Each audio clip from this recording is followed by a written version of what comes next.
whereby one undertakes for a consideration to indemnify another against loss, damage, or liability arising from an unknown or contingent event. RA number 10607, otherwise known as the Insurance Code, Section 2A, hereinafter Insurance Code. What is the main function of a contract of insurance? The main function of insurance is risk bearing.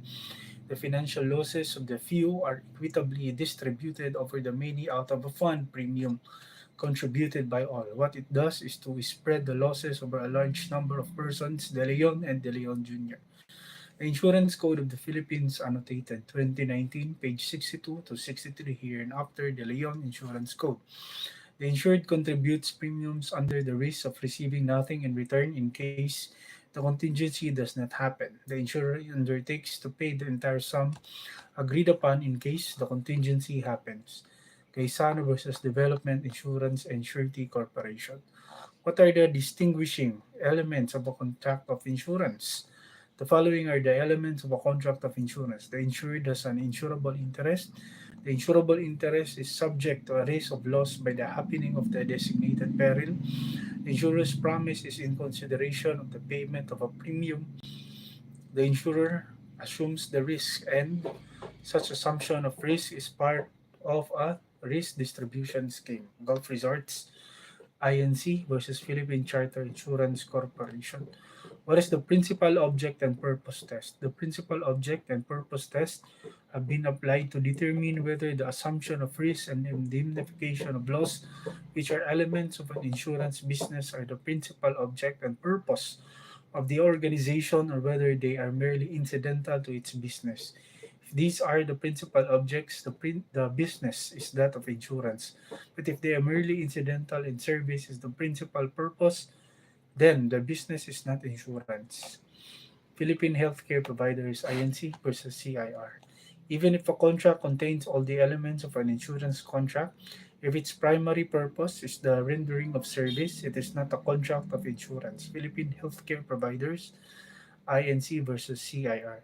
What are the characteristics of an insurance contract? RAPA Kuku IE. The following are the characteristics of an insurance contract. Risk distributing device.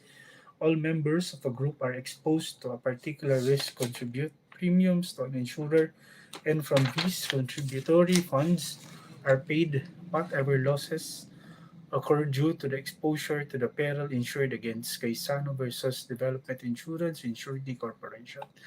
Aleatory. The contract is effective upon its perfection, although the occurrences of a condition or event may later dictate the demandability of certain obligations thereunder. Tibay versus CA. Personal, each party in an insurance contract had in view the character, credit, and conduct of the other. Contract of adhesion or fine print rule. Most of the terms of the contracts do not result from mutual negotiations between the parties, as they are prescribed in printed form to which the insured may adhere if he chooses to, but which he cannot change. Norton Resources and Development Corporation versus All Asia Bank Corporation. Delivery or any other formality. Perez versions in good faith but must concealment or misrepresentations as contracts of the utmost good faith. Berindia versus CA. Conditional, the right of the insured to claim the proceeds is dependent upon the happening of the event, which constitutes the obligation of the insurer to pay the principal of which is the happening of the event, peril against, and other conditions which the parties stipulated must be complied with. Civil Code Article 1181. It is a contract which imposes legal duty only to the insurer who promises to indemnify in case of loss. The payment of premium is not an obligation that gives the contract an obligatory force upon payment. It is the only insurer who has an obligation to pay in case of loss. De Leon Insurance. Contract of indemnity, except for life and accident insurance, the measure of an insurable interest in property is the extent to which the insured might be damnified by loss or injury thereof. Insurance Code Section 17. Executory, it is executed as to the insured after the payment of the premium, and executory on the part of the insurer in the sense that it is not executed until the payment of the loss. Executory upon the insurer subject to the condition of the happening of the event. De Leon Insurance Code Supra 22. Can there be insurance for or against chance? Answer. An insurance for or against the drawing of any lottery or for or against any chance or ticket in a lottery drawing a prize is not allowed. Every policy executed by way of gaming or wagering is void. While it is based on a contingency, it is not a contract of chance and is not used for profit. The very purpose of insurance is the reimbursement of the holder of insurance for actual loss suffered from specified risks. What may be insured? What are the different classes of insurance? The following are the different classes of insurance. Life insurance, it is an insurance on human lives and insurance pertaining thereto or connected therewith. Insurance Code Section 181. It could be A, an OLED, I, ordinary life policy, limited payment life policy, endowment policy, term insurance policy, industrial life, retirement pension trusts. Ordinary policy, life policy, one under the terms of which the insured is required to pay a certain fixed premium annually or at more frequent intervals throughout his entire lifetime, and the beneficiary is entitled to receive fixed payment under the policy only after the death of the insured. This type of policy is also known as the whole life or regular life or straight life or cash value insurance. Limited payment life policy, one under the terms of which the premiums are payable only during a limited period of years, usually 10, 15, or 20.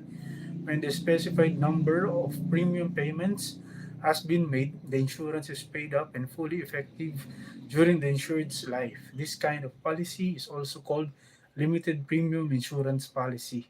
Endowment policy, one providing for fixed premium payments for a definite term under the terms of which the insurer binds himself to pay a fixed sum to the insured if he survives for a specified period or if he dies within such period to some other person indicated. Term insurance policy, one also providing for fixed premium payments for a specified term. It provides coverage only if the insured dies during the limited period. It is an insurance for a fixed or a specific term, such as 2, 5, or 10 years. If the insured dies within the period specified, the policy is paid to the beneficiary. If he survives the period, the contract terminates at the end of the time period. This kind of insurance is also known as temporary insurance. Industrial life, that forms of life insurance under which the premiums are payable either monthly or oftener. If the face amount of insurance provided in any policy is not more than 500 times that of the current statutory minimum daily wage in the city of Manila, and if the words industrial policy are printed upon the policy as part of the descriptive matter. Retirement pension trusts. A contract of undertaking for the payment of an annuities, including contracts for the payment of lump sums under a retirement program where a life insurance company manages or acts as a trustee for such retirement program. Property insurance, fire insurance, it shall include insurance against loss by fire, lightning, windstorm, tornado, or earthquake, and other allied risks when such risks are covered by extension to fire insurance policies or under separate policies. Marine insurance, it shall include insurance against loss of or damage to vessels, craft, aircraft, vehicles, goods, freights, cargoes, merchandise, effects, disbursements, profits, monies, securities, choices in action, instruments of debts, valuable papers, bottomry, and respondentia, interests, and all other kinds of property and interests therein. Person or property in connection with or appertaining to a marine, inland marine, transit or transportation insurance, including liability for loss of or damage arising out of or in connection with the construction, repair, operation, maintenance, or use of the subject matter of such insurance. Precious stones, jewels, jewelry, precious metals, whether in course of transportation or otherwise. And bridges, tunnels, and other instrumentalities of transportation and communication, excluding buildings, their furniture, and furnishings, fixed contents and supplies held in storage, fires, wharves, docks, and slips, and other aids to navigation and transportation, including dry docks and marine railways, dams, and appurtenant facilities for the control of waterways. Insurance Code Section 101A. Marine protection and indemnity insurance. It is an insurance against legal liability of the insured for loss, damage, or expense incident to ownership, operation, chartering, maintenance, use, repair, or construction of any vessel, craft, or instrumentality in use of ocean or inland waterways, including liability of the insured for personal injury, illness, or death, or for loss of or damage to the property of another person. Suretyship. It is an agreement whereby a surety guarantees the performance by the principal or obligor of an obligation or undertaking in favor of a third party called the obligee. Casualty insurance. It is an insurance covering loss or liability arising from accident or mishap, excluding certain types of loss falling under other types of insurance such as fire or marine. Compulsory insurance, compulsory motor vehicle liability insurance. It is a special type of casualty insurance against passenger and third-party liability for death or bodily injuries and damage to property arising from motor vehicle accidents. Insurance Code 386. Compulsory insurance for agency hired migrant workers.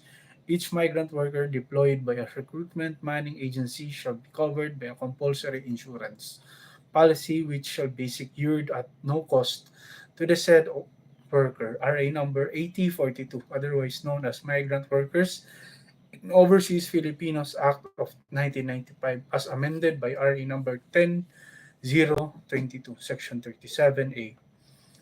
Microinsurance, it is an activity providing specific insurance and other similar products and services that meet the needs of the low-income sector for risk protection and relief against distress, misfortune, and other contingent events. Insurable interest. What is an insurable interest? In general, an insurable interest is that interest which a person is deemed to have in the subject matter insured where he has relation or connection with or concern in it, such that the person will derive pecuniary benefit or advantage from the preservation of the subject matter insured and will suffer pecuniary loss or damage from its destruction, termination, or injury by the happening of the event insured against Lalican versus National Life Insurance Company. What is the legal effect of the existence of an insurable interest? The existence of an insurable interest gives a person the legal right to insure the subject matter of the policy of insurance. No contract of policy of insurance on property shall be enforceable except for the benefit of some person having an insurable interest in the property insured. Insurance Code, Section 18.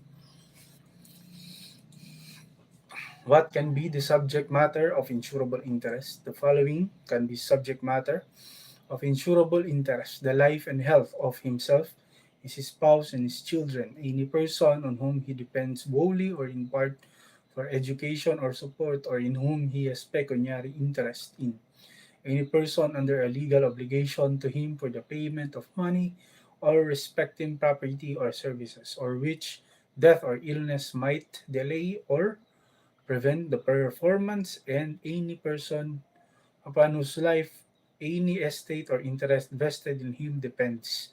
Insurance Code Section 10. Property, whether real or personal or any relation thereto, or liability in respect thereof of such insurance that a contemplated peril might directly indemnify the insured. Insurance Code Section 13. It may consist in an existing interest, an inchoate interest founded on an existing interest or expectancy coupled with an existing interest in that out of which the expectancy arises. When must insurable interest exist? The insurable interest must exist in the life or health of a person insured when the insurance takes effect, but did not exist thereafter, or when the loss occurs, or property insured when the insurance takes effect and when the loss occurs but need not exist in the meantime. Insurance Code Section 19. Is the beneficiary required to have an insurable interest?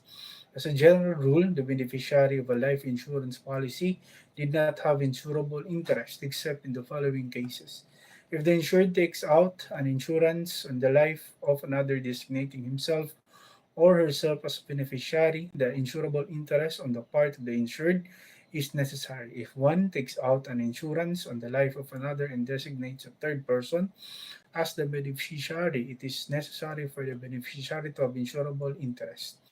In property insurance, the beneficiary therein must have insurable interest over the property insured. What is the effect of a change in interest in any part of a thing insured and accompanied by a corresponding change of interest in the insurance? A change of interest in any part of the thing insured and accompanied by a corresponding change of interest in the insurance suspends the insurance to an equivalent extent until the interest in the thing and the interest in the insurance are vested in the same person. In life, health, and accident insurance, a change of interest in the thing insured after the occurrence of an injury which results in a loss, a change of interest in one or more several distinct things separately insured by one policy does not avoid the insurance as to the others. A change of interest by will or succession on the death of the insured. Transfer of interest by one of several partners, joint owners, or owners in common who are jointly insured to the others. Insurance Code Section 24. A policy so framed that it will insure to the benefit of whomsoever during the continuance of the risk may become the owner of the interest insured. When there is an express prohibition against alienation in the policy, alienation will not only suspend the contract but avoid it altogether.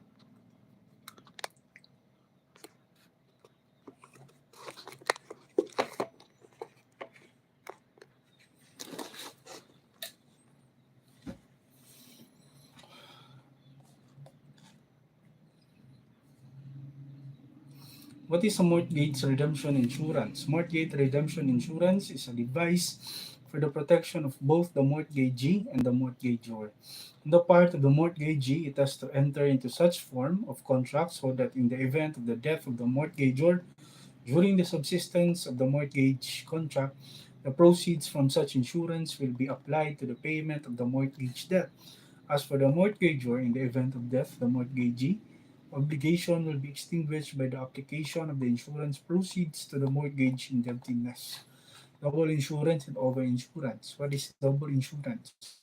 Double insurance exists where the same person is insured by several insurers separately in respect to the same subject and interest. What are the requisites of double insurance? The requisites in order for double insurance to arise are as follows: two or more insurers insuring separately, same insured person, same risk or peril insured against, same interest insured, same subject matter. What is over insurance? There is over insurance when the insured takes out an insurance over the property insured in an amount which is in excess of the value of his insurable interest. When is there an overinsurance by double insurance? It exists when there are two or more policies on the same adventure and interest or any part of it, and the sums insured exceed the insurable interest value in the case of an unvalued policy, or the value fixed by the policy in the case of an unvalued policy, or the value fixed by the policy in the case of a valued policy. These on the Insurance Code of the Philippines. What are the rules on payment when the insured in a policy rather than life is overinsured by double insurance? When the insured in a policy other than life is overinsured by double insurance. Number one, the insured, unless the policy otherwise provides, may claim payment from the insurers in some order as he may select up to the amount for which the insurers are severally liable under their respective contracts, where the policy under which the insured claims is a valued policy. Any sum received by him under any other policy shall be deducted from the value of the policy without regard to the actual value of the subject matter insured. Where the policy under which the insured claims is an unvalued policy, any sum received by him under any policy shall be deducted against the full insurable value for any sum received by him under any policy. Where the insured receives any sum in excess of the valuation in the case of valued policies, or of the insurable value in the case of unvalued policies, he must hold such sum in trust for the insurers according to the right of the contribution among themselves, and each insurer is bound as between himself and the other insurers to contribute ratably to the loss in proportion to the amount for which he is liable under Insurance Code Section 96. What is the nature of the liability of the several insurers in double insurance? Each insurer is bound as between himself and other insurers to contribute ratably to the loss in proportion to the amount for which he is liable under his contract. Insurance Code Section 96. No fault. What is no fault clause? The no fault clause provides that any claim for death or bodily injury sustained by a passenger or third party under CMVLI policy shall be paid without the necessity of proving fault or negligence of any kind, provided the total indemnity in respect of any person shall be 15,000 and proofs are submitted under oath. Insurance Code Section 391. What are the limitations of no fault claim? These are the limitations of no fault claim. The total indemnity in respect of any person shall not be more than 15,000 pesos. The following proof of loss, when submitted under oath, shall be sufficient evidence to substantiate the claim: police report of accident and proof of injury or death. Death certificate and evidence sufficient to establish a proper payee, or medical report and evidence of medical or hospital disbursement in respect of which refund is claimed, and no double recovery. Claim may be made against one motor vehicle only in case two or more vehicles are involved. If claimant is the occupant of a vehicle, the claim is to be made on the insurer of the vehicle in which he was an occupant, or in any other case, his claim shall lie against the insurer of the directly offending vehicle. Insurance Code Section 391. The no-fault indemnity is without prejudice to the proper determination of the proper party at fault from whom liability for damages may be demanded. PD number 1455, Section 26. Thus, the no-fault claim apply to property damage. The no-fault claim does not apply to property damage. An insured may choose to avail of an insurance policy which may cover damage to property of a third party or passenger, as the case may be, if it is offered by an insured subject to the payment of the computed premiums as may be approved by the Insurance Commission. Insurance Circular Letter Number 2014-52, December 15, 2014. In what cases is the insurer liable even if the insured commits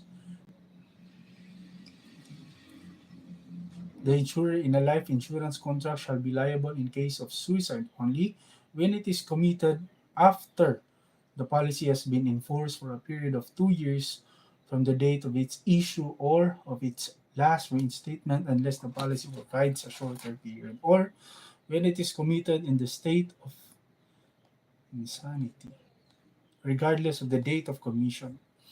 What is the incontestability clause? The incontestability clause provides that after a policy of life insurance made payable on the death of the insured shall have been enforced during the lifetime of the insured for a period of 2 years from the date of its issue or of its last reinstatement, the insurer cannot prove that the policy is void ab initio or is rescindable by reason of the fraudulent concealment or misrepresentation of the insured or his agent.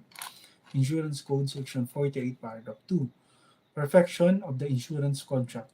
How are insurance contracts perfected? Insurance contracts, being consensual contracts, are perfected by mere consent of the parties. Contract of insurance, like all other contracts, must be assented to by both parties, either in person or through their agents, and so long as an application for insurance has not been either accepted or rejected, it is merely a proposal or an offer to make a contract. Perez versus CA. The written instrument in which a contract of insurance is set forth is called a policy of insurance. Insurance Code Section 49. What should be contained in an insurance policy?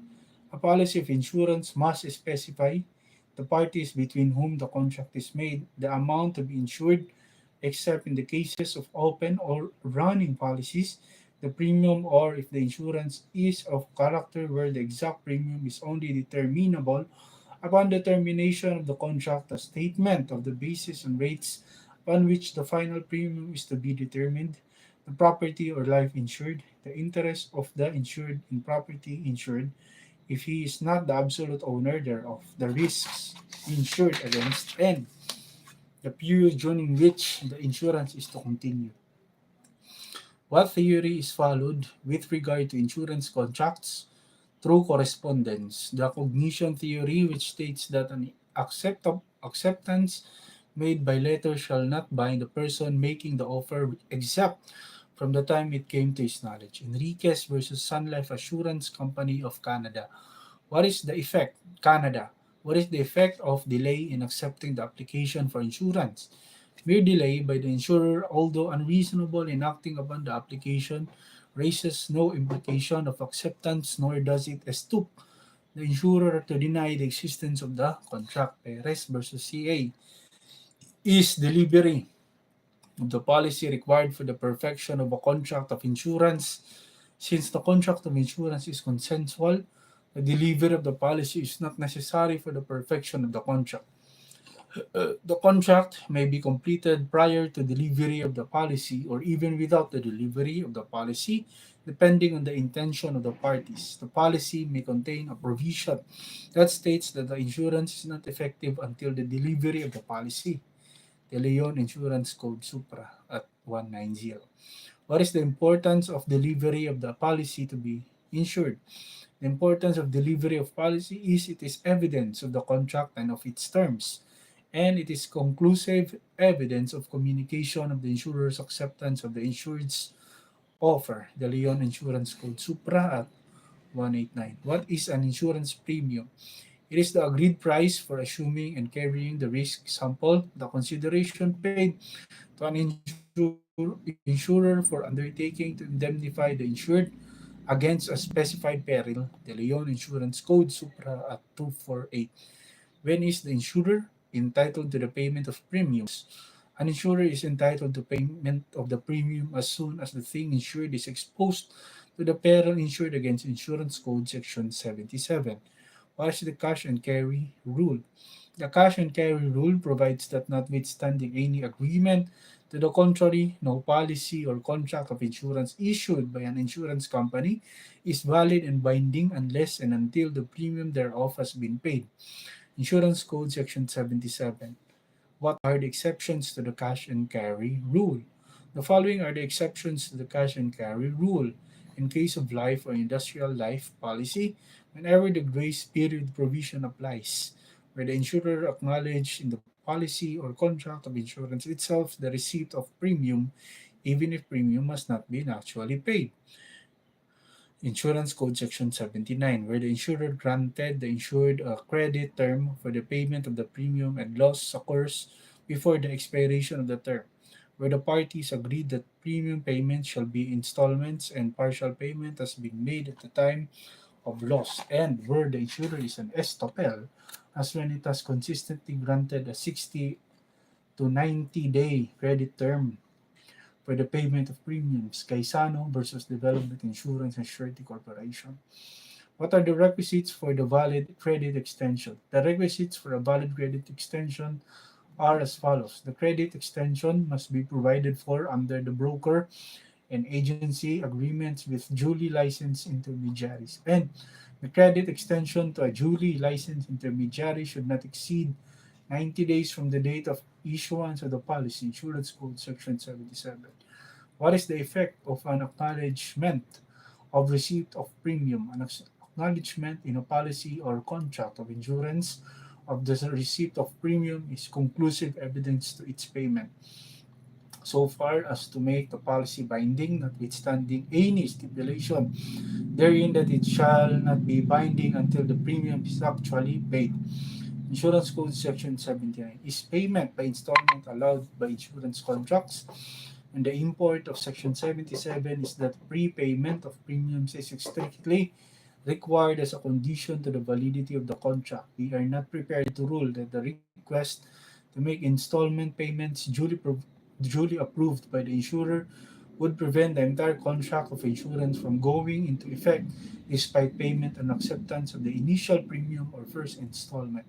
An understanding to allow insured to pay premiums in installments is not so prescribed.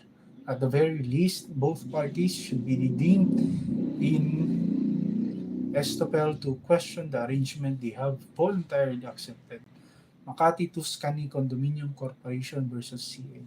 What are the effects of the non-payment of premiums? The effects of the non-payment of premiums are as follows.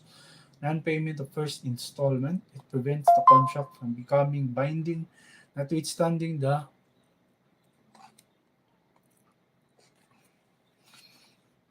acceptance of the application of the issuance of policy unless waived. Non-payment of subsequent installments, non-payment of the balance of the premium does not produce the cancellation of the contract unless by express stipulation of the parties. What devices can be used to prevent forfeiture of premium paid in a life insurance in case of failure to pay subsequent installments? The following devices can be used to prevent forfeiture of premium paid in a life insurance in case of failure to pay subsequent installments. Cash surrender value, a fractional amount of insurance benefit the insurer agrees to pay the insured in exchange for surrendering the policy in the event of inability or unwillingness to pay the outstanding premium. Insurance Code Section 233. Automatic loan clause. If at the end of the grace period the premium due has not been paid, a policy loan will automatically be made from the policy's cash value to pay the premium. The primary purpose is to prevent unintentional lapse of the policy. Grace period, the period after the date of the premiums due during which the premium can be paid with no interest charged in policy remaining in force. Di ka pa makaon. Reinstatement provision that the holder of the policy shall be entitled to reinstatement of the contract at any time within 3 years from the date of default in the payment of premium on due proceedings. Insurance Code Section 233. When may the insured be entitled to a return of the whole premium? A person insured is entitled to a return of the whole premium if no part of his interest in the thing insured be exposed to any of the perils insured against Insurance Code Section 80A, and when the contract is voidable and subsequently annulled under the provisions of the Civil Code, or on account of the fraud or misrepresentation of the insurer or of his agent, or on account of facts or the existence of which the insured was ignorant of it out his fault, or when by any default of the insured other than actual fraud, the insurer never incurred any liability under the policy. Person insured is not entitled to a return of premium if the policy is annulled, rescinded, or if a claim is denied by reason of fraud. When may the insured be entitled to a proportionate return of the premium? A person insured is entitled to a proportionate return of the premium in the following cases: where the insurance is made for a definite period of time and the insured surrenders his policy. In this case, the insured is entitled to such portion of the premium as corresponds with the unexpired time at a pro rata rate unless a short period rate has been agreed upon and appears on the face of the policy. After deducting from the whole premium any claim for loss or damage under the policy which has previously accrued, provided no no holder of a life insurance policy may avail himself of such privileges without sufficient cause as otherwise provided by law. Insurance Code Section 80B, and where there is an overinsurance by several insurers other than life, the insured herein is entitled to a rateable return of the premium of proportion to the amount by which the aggregate sum insured in all the policies exceeds the insurable value of the thing at risk. Insurance Code Section 83. Rights and obligations of parties. Who are the parties to the contract of insurance? The parties to the contract of insurance are essential parties, insurer and insured. Incidental party, the beneficiary, who is the insurer. The insurer is the party who assumes or accepts the risk of loss and consideration to indemnify the insured or to pay him a certain sum on the happening of a specified contingency or event. De Leon Insurance Code Supra at 75. Who may be considered as an insurer? An insurer may be a foreign or domestic insurance company or corporation or a partnership or an association. Insurance Code Section 6. The term insurer no longer includes individuals under the Insurance Code. Hence, an individual natural person is no longer allowed to be an insurer. Who is an insured? The insured or the second party to the contract is the person in whose favor the contract is operative and who is indemnified against or is to receive a certain sum upon the happening of a specified contingent C or event. He is the person whose loss is the occasion for the payment of the insurance proceeds by the insurer. The insured must have the capacity to contract and must have an insurable interest in the life or property of the insured. What is the capacity of an insured? An insured must have the following. He must be competent to make contract. He must possess an insurable interest in the subject of the insurance. He must not be a public enemy. In life insurance policy, we centui qui vie, he is the person whose life is the subject of a life insurance policy is the person whose life is used to measure the duration of a trust, gift, or insurance contract. What is the effect of death of the policy owner in a life insurance? Upon the death of the policy owner, all his rights, title, and interest in the policy of insurance on the life or health of the senstui qui vie shall automatically vest in the latter unless otherwise provided for in the policy. Who is the beneficiary? A beneficiary is one in whose name or whose benefit the insurance proceeds shall be applied exclusively unless otherwise specified in the policy.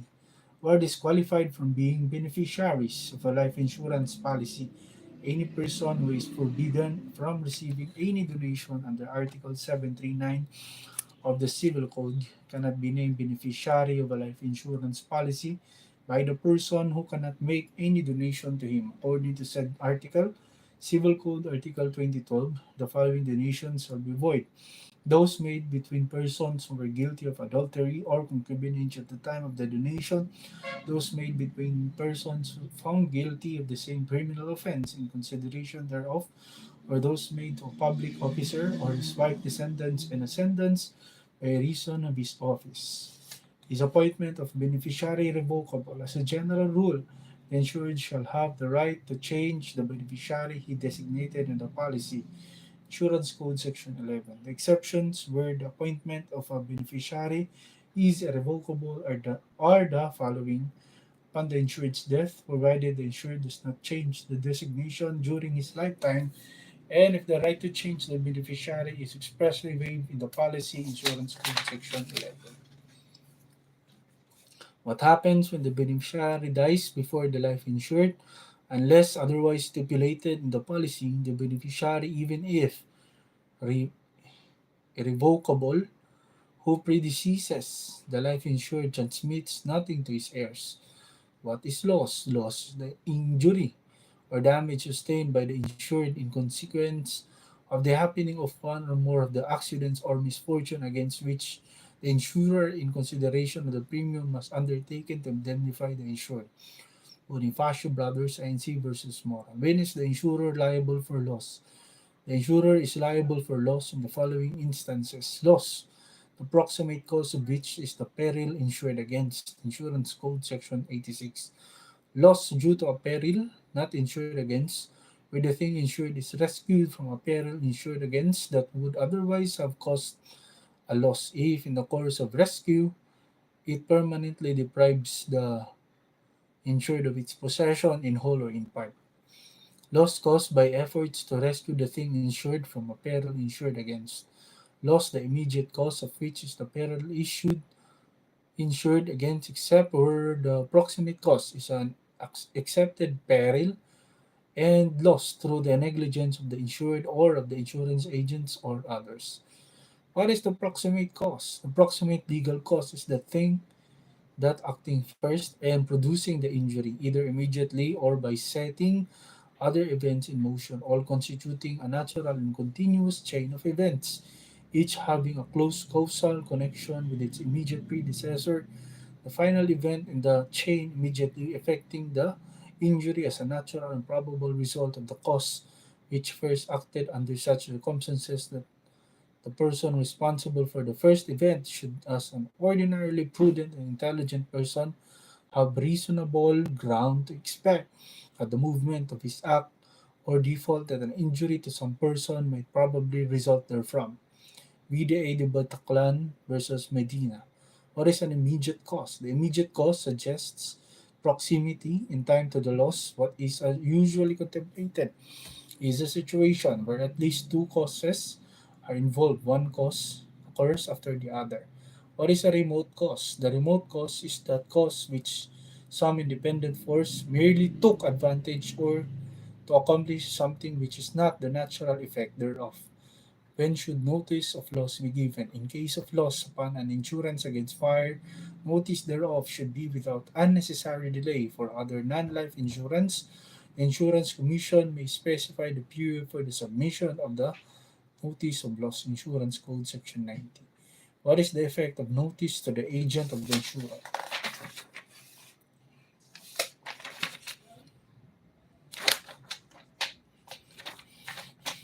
The notice to the agent of the insurer binds the insurer under the doctrine of representation.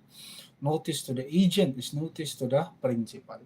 When is delay in the presentation of notice or proof of loss deemed waived? Delay is deemed waived if delay is caused by any act of the insurer and by failure to take objection promptly and specifically upon that ground. What kind of proof of loss is the insurer required to give? When a preliminary proof of loss is required by a policy, the insured is not bound to give such proof as would be necessary in a court of justice, but it is sufficient for him to give the best evidence which he has in his power at the time. If the policy requires by way of preliminary proof of loss the certificate or testimony of a person other than the insurer's reasonable diligence to procure it, and in case of the refusal of such person to give it, then to furnish reasonable evidence to the insurer that such refusal was not induced by any just grounds of disbelief in the facts necessary to be certified or testified. Insurance Section 94. What is a claim? A claim is a demand for the satisfaction of a loss suffered within the purview of an insured's policy. It may be made by the party insured, the insurer, with the or a non-party, but with a right against the insured. What constitutes unfair claim settlement practices? Any of the following acts by an insurance company, if committed without just cause and performed with such frequency as to indicate a general business practice, shall constitute unfair claim settlement practices, knowingly misrepresenting to claimants pertinent facts or policy provisions relating to coverage at issue, failing to acknowledge with reasonable promptness pertinent communications with respect to claims arising under its policies, failing to adopt and implement reasonable standards for the prompt investigation of claims arising under its policies, not attempting in good faith to effectuate prompt, fair, and equitable of claims submitted in which liability has become reasonable, compelling policyholders to institute suits to one's due under its policies by offering without justifiable reason substantially less than the amounts ultimately recovered in suits brought by them. What are the sanctions for the commission of unfair claim settlement practices? If it is found after notice and an opportunity to be heard that an insurance company has committed any of the unfair claim settlement practices, each instance may be treated as a separate violation and shall be considered sufficient cause for the suspension or revocation of the company's certificate of authority. When must the proceeds of an insurance policy be paid? The proceeds of an insurance policy must be paid in the following periods for life insurance policy immediately upon maturity, as installments or annuities become due.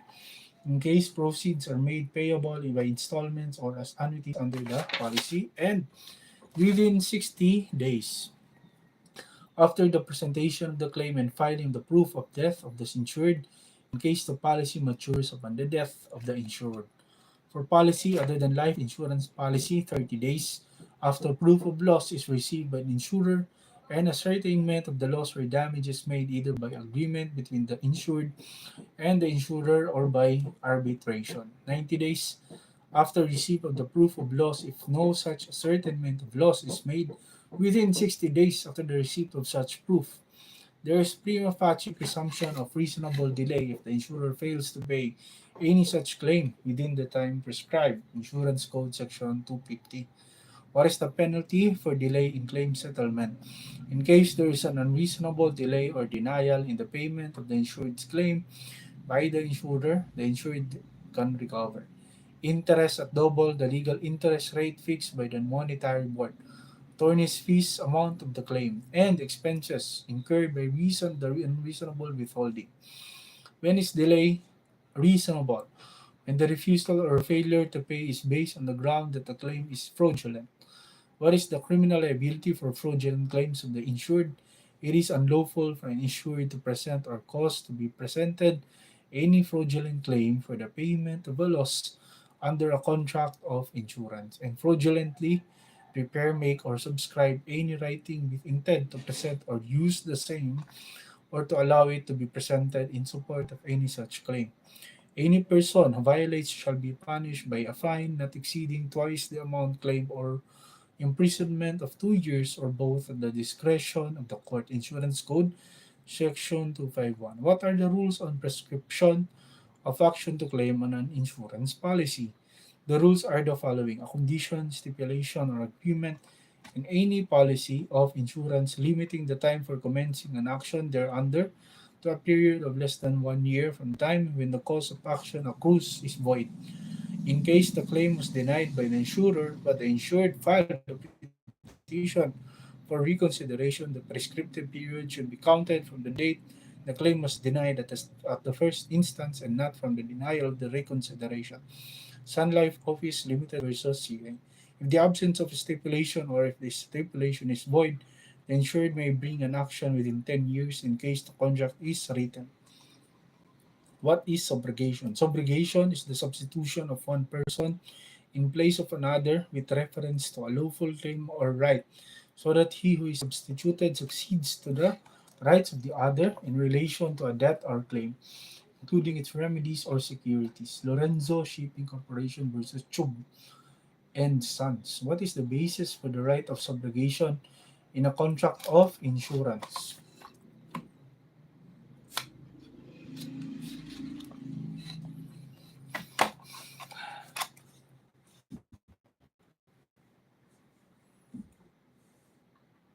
If the plaintiff's property has been insured and he has received indemnity from the insurance company for the injury or loss arising out of the wrong or breach of contract complained of, the insurance company shall be subrogated to the rights of the insured against the wrongdoer or the person.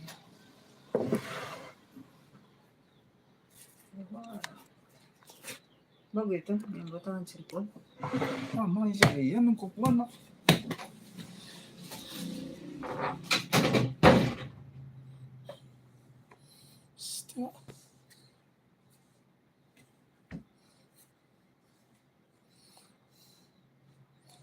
What are the requisites of subrogation? The requisites of subrogation are the insurance involved is property insurance. There is a loss arising from the risk insured against. The insured receive indemnity from the insurer for the loss, and indemnity is covered by the face value of the policy. What is the extent of subrogation? The insurer is subrogated only to the extent of the amount paid. If the amount paid by the insurance company does not fully cover the injury or loss, the aggrieved party shall be entitled to recover the deficiency from the person causing the loss or injury. In what instances will subrogation not be available? Subrogation will not be available when the assured by his own act releases the wrongdoer or third party liable for the loss or damage from liability. The insurer's right of subrogation is defeated. The insurer pays the assured by value of the lost goods without notifying the carrier who has in good faith settled the assured's claim for loss. The settlement is binding on both the assured and the insurer, and the latter cannot bring an action against the carrier on his right of subrogation. The insurer pays the assured for a loss which is not a risk covered by the policy, thereby effecting voluntary payment. The former has no right of subrogation against the third party liable for the loss. Pan Malayan Insurance Corporation versus CA. Life insurance is involved. Recovery of loss is in excess of the insurance coverings. What is the prospective period for the subrogee insurer to file a claim against the wrongdoer based on a quasi-delictive prescriptive period is 4 years from the time the tort is committed against the insured by the wrongdoer. Henson versus UCPB.